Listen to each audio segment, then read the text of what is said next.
Just got back. I worked all night, and then I stayed a little later and went over some stuff with the lady who came over for the next shift. Cool job. Shifts so far have like flown by. Working overnight is definitely an adjustment, but definitely get along with my bosses. Definitely like the job, and I've kind of always wanted to work a job like this. It's just like adjusting my sleep schedule and getting used to being this tired at the end of my shifts. But like super cool. Like I have access to like certain things in the hotel now that I work there, and it makes everything like that much more convenient. So sweet job, and between both jobs, just looking forward to working, like 40 plus hours, 50 hours a week, and enjoying my jobs, to an extent, and just not killing myself on my jobs. Like, not having jobs that kind of like take over, my schedule, my life more than 40 hours a week, being asked to take work home with you, getting scolded and like yelled at for using sick days when the company's busier, regardless of like, what you need the sick day for. Like company giving me a company phone and then asking me to basically use that phone to replace my personal phone, like stuff like that. Like I don't have to deal with that kind of stuff. And kind of keep these jobs. The hotel job, in a way, it can ask for like a little bit more, but getting there a little early and like helping out, and like even potentially, getting the clock in early. But even not, even if I don't clock in early and I just get there early and they ask me to do stuff, like it's like the kind of business that I want to help improve. Like I feel like there's so many tasks and there's so much to do, um, that everyone kind of becomes like a mini manager of the business when they're on the clock in a way, and goes by fast. Tons of practical skills and knowledge to learn all around, and how to like deal with guests and clients and customers, and um, meet their expectations and help them to have a good experience, but also preventing them from like taking advantage of your business. Knowing when a client or a guest is adding value to your business, and then understanding really fast when they're not adding value to your business and you're not required to serve everybody. How do you handle that? How do you deal with that in a professional, efficient manner? Um, like the skills and knowledge that you learn at a job like this, I haven't had a job that's this practical in my entire life, working in like hotel management.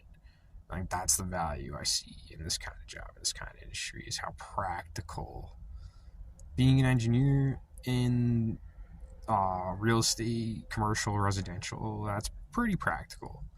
But is it as practical as being a hotel manager? There's way more hotel management positions available around the country, and you know when there's less of a position available, less opportunities in certain areas, and even the skills are less practical. um,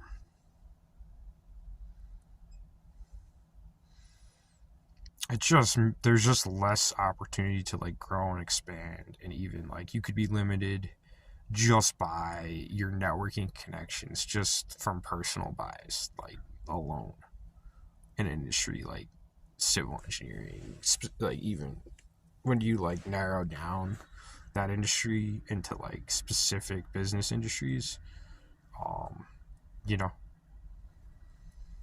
you just don't have as much opportunity for working for different companies, and and in different areas too. Like those jobs, certain engineering jobs and certain types of engineering industries are like limited to certain areas sometimes, a lot of the time. But there's hotels and motels all around the world, and the management of those types of facilities doesn't really change too drastically, minus like specific amenities that a hotel or motel might provide.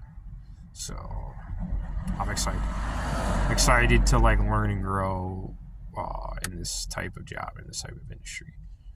And I mean, just in the one that I'm in alone, like just so much potential for this business and its specific location of this area, specific location of this area to this country. Such a good position to just develop as a successful business. And I see that. And like, I'm not the only one that works there that sees that, obviously. But like, I like working in this industry because I see those things and I don't get to use those practical skills and knowledge that I have in terms of like business. I always wanted to get my MBA ever since sophomore year when I was, basically dominating my classes. I wanted to expand into business because I didn't know if the money was going to be worth my efforts. And it was exactly the issues that I ran into, like one of the major issues I ran into in my job. Except when it turned into like construction management, then the value I got out of the job was closer to the amount of effort I was putting in. But even so, not as practical as hotel management. So, I think people who know, like, who followed my academic career and my work career, and even people who don't know me, they kind of have the same reaction when I say I'm not. I have a civil engineering degree and I worked as a civil engineer and I'm not a civil engineer anymore. Like they all have the same, no matter their knowledge of my situation, they have the same reaction. Why aren't you doing that? Why aren't you working as a civil engineer? That's a great job. That's a hard degree to get. Like that's one of those kind of like positions and jobs that like it's not easy to obtain a degree like that and build experience in that field. Like they see it as extremely valuable.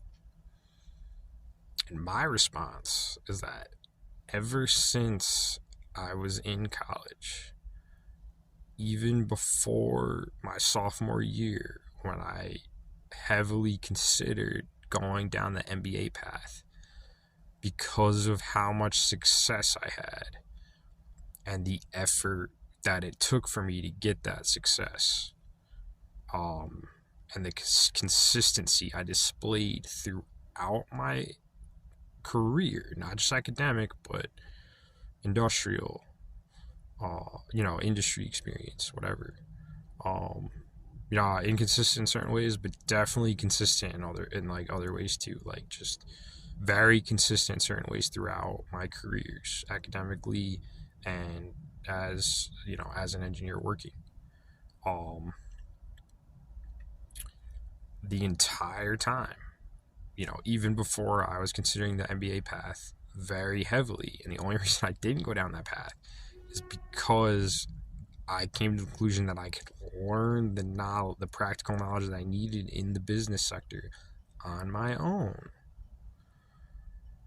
But like not only that, like the MBA idea, excelling in material science prior to grad school and in when I attended the research program that I did in Texas, and like getting into both Texas A&M's civil structural engineering program and material science program simultaneously. I excelled in civil and structural engineering, from a certain perspective to an extent. a lot of people who do are not as well rounded as me. A lot of people who excel in that one field are not able to excel in other fields like I am. I don't even know if I went down the business sector if things would have came. I have a hunch that things would have came even more naturally to me than down the engineering route. They're like the material science route. That came more naturally to me probably than engineering, because I put even less work into material science, like just my natural interest, and those kind of things just came so naturally to me that they're so easy to remember. Like, most people are just not as well rounded as I am and can't excel in multiple fields the way that I can, and that's my short answer. Because of how well rounded I am and all the skills and abilities that I have, ultimately my conclusion became and especially in America and a capitalistic society, being a business owner became my conclusion for like what's best for me, because of everything that I bring to the table. I know people don't like to hear it a lot of times. It just is the way that it is. I've just over time have excelled in multiple areas without much effort. There's areas I suck at. I'm not great at everything, but I've excelled more in more areas than most people have. That's a fact. Throughout my life and my career. It presents me with more options, and it makes decisions harder.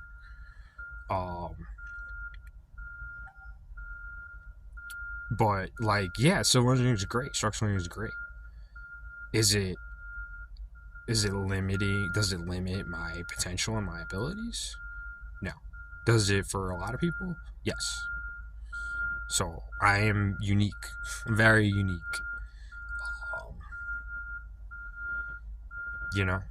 And finding a business field that suits, whether that became, is that engineering? Is engineering the best business for my business mind? That became the question, and the answer was no. I fought to make money in a field that, was very. The people who have that experience and have those degrees are limited. And like right away, I saw I was leveraged in a business way, in ways that did not maximize my potential in terms of like a worker and a business, and as being part of a business, like being an active decision-making member of a business. I was underutilized, and like it's just been a struggle to maximize my utilization in a business, whether that's my own business or whether that's somebody else's business. I've just done what's best for me, like taking a step away and working jobs that gave me practical value, maybe didn't have like the best career path long term, were the best options at the time. Now I am in a position where I can find jobs in areas that I would like to potentially build careers in, and they give me the practical skills and knowledge to potentially be more active on the business side of things, which is where, especially throughout my engineering career, it seems that kind of thinking process, the overall bigger picture of a business, comes more naturally to me. So I am more than excited to be in the situation that I am in. And long story short, short answer, the reason I don't do civil and structural engineering anymore is because it is only a small portion of my abilities. It is only a small portion of my abilities. And if I choose that path, all of my other abilities become underutilized. So It doesn't make sense. If you really understand me and you really look at my situation, me pigeonholing myself, even just in an industry and structural and even just civil engineering, is not beneficial to somebody who's as well-rounded and capable as I am in so many areas. It's just the way it is. I've proven it for so long. And I'm sorry for anyone that feels differently, because the proof is just in my experience. We can break it down year by year, case by case.